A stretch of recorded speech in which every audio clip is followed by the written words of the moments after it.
I don't know what to do with these books. Hey guys! So today I am coming at you from my cozy corner, and I thought that to start this new year off right, I need to go through all the books that I already have and unhaul. Just do a huge unhaul of either books I read and I didn't like or don't care for, books I know I'm never going to read, books I had duplicates, just things like that. And I was like, before I get rid of them, then to share them with you. So let's get started. I'm not trying to be controversial. So the first chunk of books, like how many are even here? Let me do a quick count.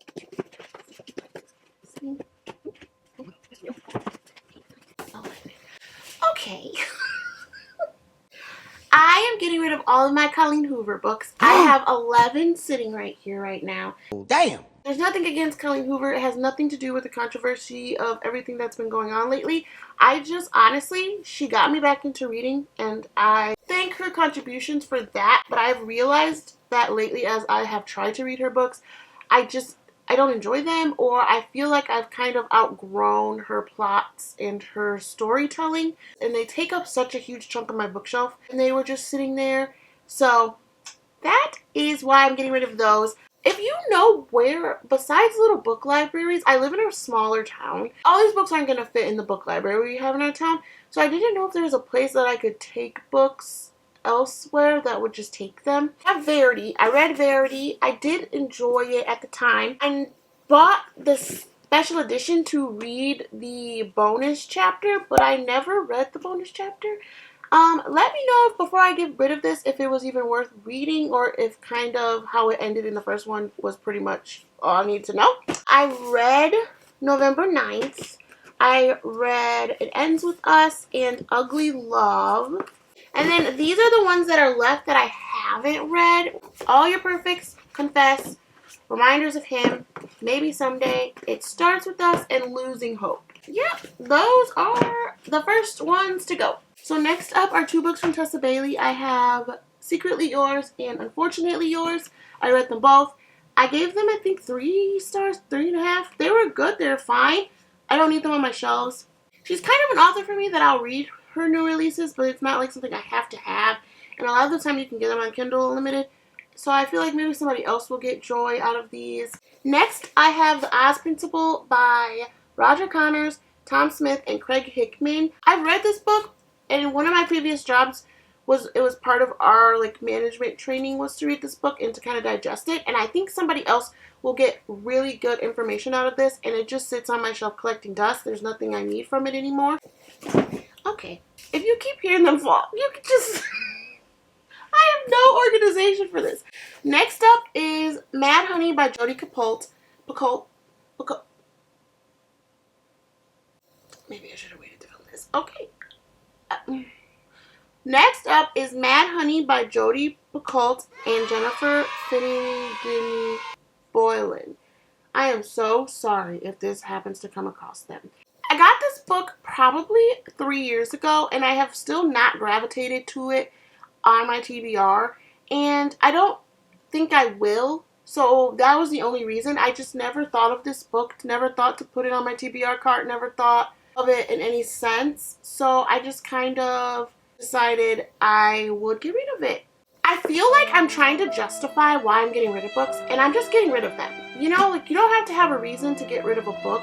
You just know. Next up is Hocus Pocus and the all new sequel.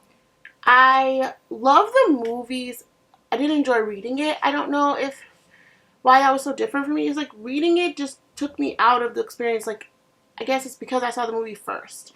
So I feel like another a preteen or somebody would really enjoy this book, and it's just sitting on my shelf. Next, I have Looking for Alaska by John Green. I just kind of outgrown this series. Not this series, but his books. I really do. I did keep one. I got rid of most of my John Green books. One I did keep was A Fault in Our Stars, because I don't know, that book just has a tug on my heart. Next up is Throttled by Lauren Asher. I bought the first one, read the first one, and then realized they were on Kindle, and then read the rest. So then I only ever had the first one, and I didn't feel like it was one of those peak series for me to buy them after reading them. So I decided to get rid of the single one that I have.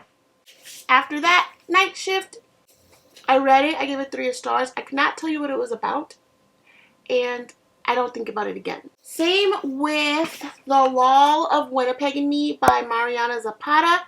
Read it. It was okay. Never thought about it again. Somebody else might enjoy it. The next one is The Brothers Hawthorne by Jennifer Lynn Barnes. This could be controversial. It could not. I have still not finished The Final Gambit. What? What the fuck? I know.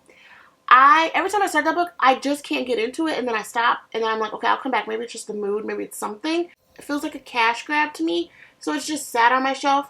So I just think it's time to let her go. Next up is A Tale as Old as Time by Liz Braswell. I DNF'd this book about 3 or 4 years ago, and I have not picked it up since. Never thought about it, and I don't think I will. It is a retelling of The Beauty and the Beast with a twist on it. So the twist on this one is, what if Belle's mother cursed the beast? But the thing about it that I DNF'd it for, her mother played no part in this. I think I got about 60%. Her mother had no part in this book. It literally was just reciting The Beauty and the Beast. And I felt like they were just going to throw in her mom at the end. And that wasn't going to be worth the payout for me. Then, also along the Disney train, I have these books by, I don't know her name. Her name is Serena Valentino, and it's just kind of her villain series. So you can kind of get a better look into like the villains' heads. Never read them. I thought the concept was cool, and I thought I would really want to, and I just never have. We have another John Green book, and it's Abundance of Catherines. Same thing, just outgrew kind of the concept. Next is a series, and it is the Truly Devious series by Maureen Johnson. Oh my god. I read the first book. I already know the plot twist. No one ruined it for me. I just know where it's going. I can already put it together because it is very YA. It was almost 2A for me. Just I'm going to get rid of them and give it to somebody that would enjoy reading them and would actually maybe get a surprise out of the plot twists. Next up is A Wish for Us and 1,000 Boy Kisses for Us by Tilly Cole. If you don't know the controversy with her, you should just look it up. Okay. I will not be buying from this author anymore. I will not be reading anything by this author. I have not even read these, but I am removing them from my shelves. Next up is another series. This is the Off-Campus series by Elle Kennedy. I am only getting rid of this because I do not like these covers, and I have repurchased all the new covers that she just released. This is one of my favorite series, and this is one of my like comfort series. I reread the deal every year. I can't with these people anymore, man. I can't. Next is 13 Reasons Why. I just don't care to read it, and I've had it probably since it became a popular thing. Never read it. I just honestly don't want to be in that headspace. To be honest with you, I just think don't need to go there. John Green, I'm sorry. I love you. You were great in my early 20s, but I'm outgrowing you now. Pippa Towns, John Green, goodbye. You're gonna go to someone else's town now. Next is When the Crawdad Sings by Delia Owens. I read it. It was okay. I will not read it again. I have no need to. I've loaned it to multiple people, and they've always and I've gotten it back now, and I don't need it on my shelf. Next up is The Ballad of Songbirds and Snakes by Suzanne Collins.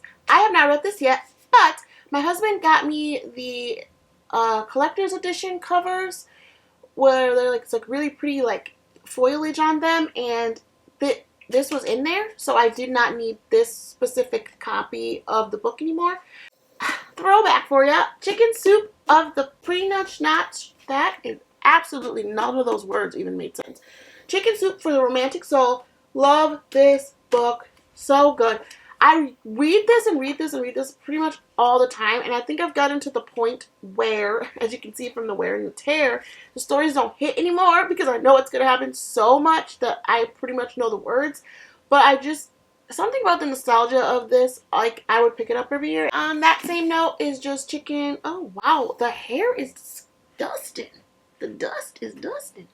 Chicken soup for the pet lover. So I am letting this one go as well. Same thing, had it for a decade. Also recently lost a pet, and I just don't really think I'm ever gonna be over that loss of the pet. I don't think I will ever want to open this because it's just going to bring back those emotions. Nextly, if that's a word, is Chloe Gong. I won these actually in a giveaway. This Foul Murder and a Foul Thing.